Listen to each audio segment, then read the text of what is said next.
Une importante entreprise de transformation des fruits de mer aux îles de la Madeleine est en faillite. Parlons des impacts de la suite également des événements avec le député des îles, Joël Arsenault. Bonjour. Bonjour, Mme Lapierre. Expliquez-nous l'importance de cette entreprise pour les pêcheurs de homards aux îles. Bien, écoutez, on a essentiellement deux entreprises de transformation des poissons et fruits de mer. Il y en a une qui est en faillite, qui avait deux installations à Grande Entrée et à Gros-Cap.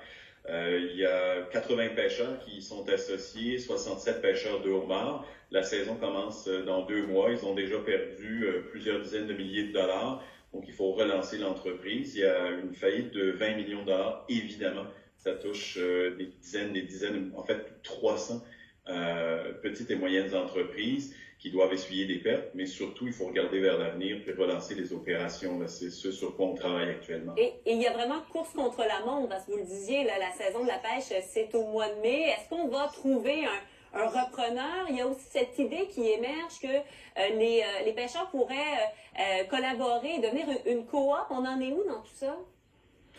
Bien, écoutez, il fallait d'abord voir si la proposition aux créanciers serait acceptée. Elle a été rejetée hier.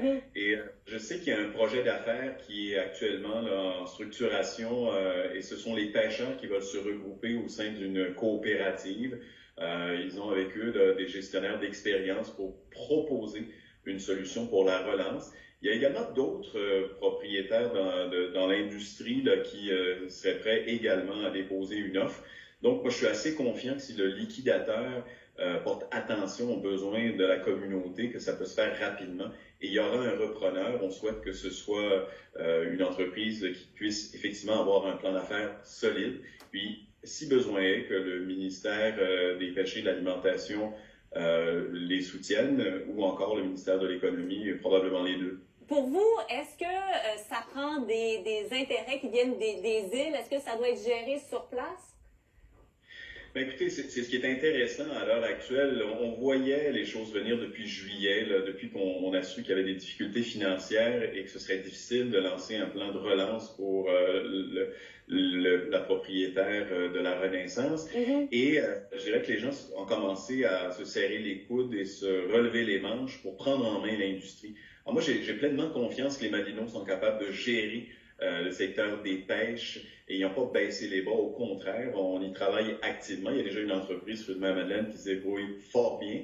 On espère que ce soit le cas pour la deuxième entreprise. On ne sait pas le nom qu'elle portera, mais on veut que les actifs soient remis en opération au bénéfice évidemment de la communauté et puis de l'industrie madeleinienne des pêches. Il y a 200 à 300 emplois qui sont en jeu également qu'il faut absolument sauvegarder. Et si ça n'arrive pas, ce plan-là de relance avant le début de la saison de la pêche, ce sera quoi l'impact? Ce sera majeur comme impact? Bien, on vient de parler des emplois et les pêcheurs doivent avoir des débouchés pour leurs produits. Exactement. Ça, c'est essentiel. On a également un vivier qui est important là, pour, évidemment, la livraison de homard, le garder, le conserver dans des conditions optimales avant de l'exporter.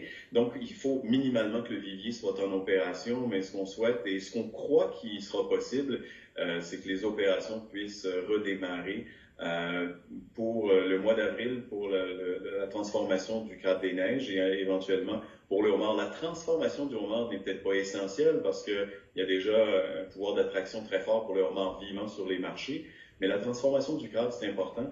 Et puis, de pouvoir contenir le homard dans des viviers, c'est important également. Donc, je pense qu'avec un créancier garanti, qui est la financière agricole du Canada, j'ose espérer qu'il y aura une collaboration parce que oui, on peut vouloir récupérer une partie de la mise, on parle de 9,2 millions, mais il faut également continuer de contribuer au développement de nos communautés côtières comme celle d'Anne. Vraiment une entreprise importante, entreprise aussi qui a une version cantine où pendant l'été on peut aller chercher du bon homard chaud. Vraiment un endroit, espérons évidemment qu'il y aura repreneur, on verra sous quelle forme. Ce sera intéressant à suivre. Merci beaucoup d'avoir été avec nous, Joël Arsenault. Merci à vous. Bonne fin de journée, au revoir.